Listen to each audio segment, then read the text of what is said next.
Every day, we experience a succession of images, thoughts, and emotions while we sleep. They can be extraordinarily vivid or disappointingly vague, filled with blissful emotions or terrifying imagery. People nowadays don't even seem to question as to why this happens. They just assume that dreams are random, that they can't be controlled. Or can they? Sleeping is the only way for our brain cells to shrink and thus release waste.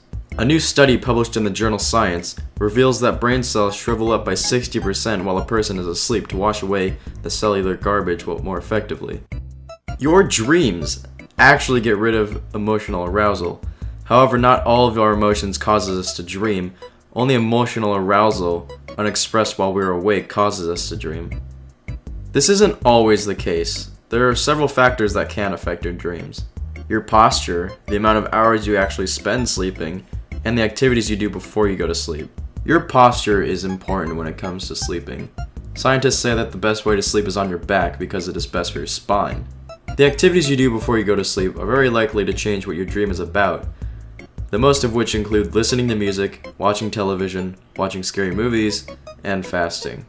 Fasting doesn't actually affect your dreams in any way, but instead makes it easier for you to remember them. The reason being that some foods have tryptophan, which helps you sleep more soundly. This can be found in foods such as turkey. Going to bed hungry lowers the blood sugar and can eventuate to being roused from your sleep. A question that is thrown around a lot is whether snoring actually affects your dreams or not. If you're unfamiliar to what snoring sounds like, it sounds something like this.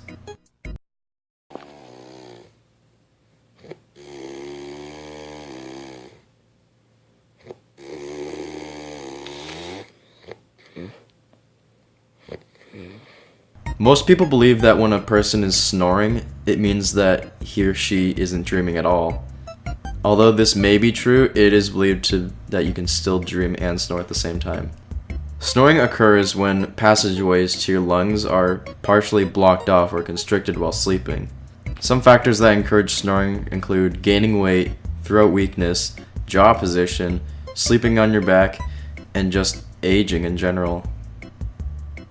Overall, snoring doesn't particularly affect the contents of the dream, but may decrease the likeliness of one occurring in the future.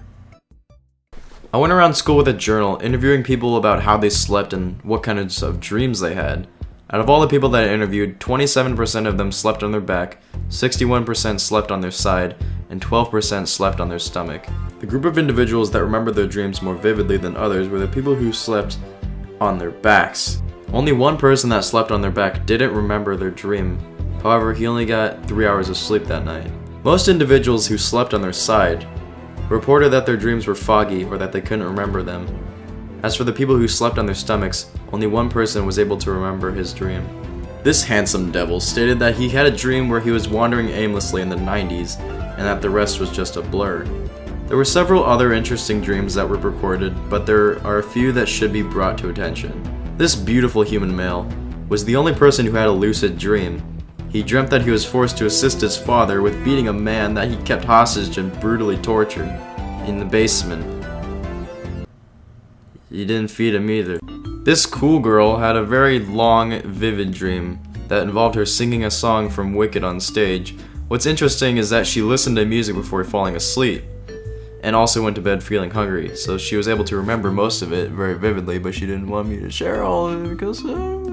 There's also one person that had a dream that involved food after changing his diet. It's someone that most of you should all know. Mr. Herberg had a dream that he was eating a very delicious hamburger. However, he mentions that prior to having this dream, he decided to change his diet by eating gluten-free bread. Since gluten-free bread lowers the blood sugar, he was able to remember his dream more effectively, even though he acquired approximately 5 hours of sleep. He also mentioned that he didn't go to bed hungry, but at the same time he didn't go to bed feeling full.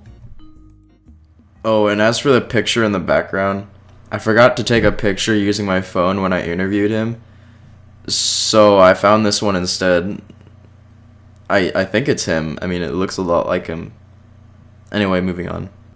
Finally, this muscular fellow had the longest and most vivid dream of them all. Although it's too long for me to read, because it would take up all my time to present, he stated that at some point in this dream, he showed his sister a video on YouTube using his phone. However, the actual video itself was an image of both of them looking at the phone as it was happening. This person also states that he browses YouTube and listens to music before going to sleep on a daily basis. Okay, after all that, you may be asking yourself, why does this even matter? Why should I care about what affects my dreams? Alright, here we go. Ready? Number 1. It's pretty interesting. Number 2. Some people actually enjoy having lucid dreams, so they will do anything that they can to increase the chance of one occurring. Number 3. Precognitive dreams. A precognitive dream is a dream that allows the user to envision a quick glimpse of the future through extrasensory perception. These dreams are instantly forgotten almost 95% of the time. When that vision finally happens in reality, this is what causes that déjà vu moment. Déjà vu meaning already seen in French. Precognitive dreams appear randomly, and there aren't any known ways to accurately encourage one. Apparently, when the Titanic sank in 1912, hundreds of people came forth saying that they had dreams of the demise of the great ship weeks before the event even took place. The day that scientists discover how to make precognitive dreams appear 100% of the time whilst being able to remember them vividly will be enormous. This could help us predict and prevent future catastrophes such as earthquakes, tsunamis, wildfires, meteors, terrorist attacks, school shootings, you name it. Overall, the concept of the mutation of dreams is still pondered thoroughly through intellectual experiments and imprudent conspiracies. That concludes my ISP project. I hope everyone learned something from this. If not, I'm really sorry. I tried my best.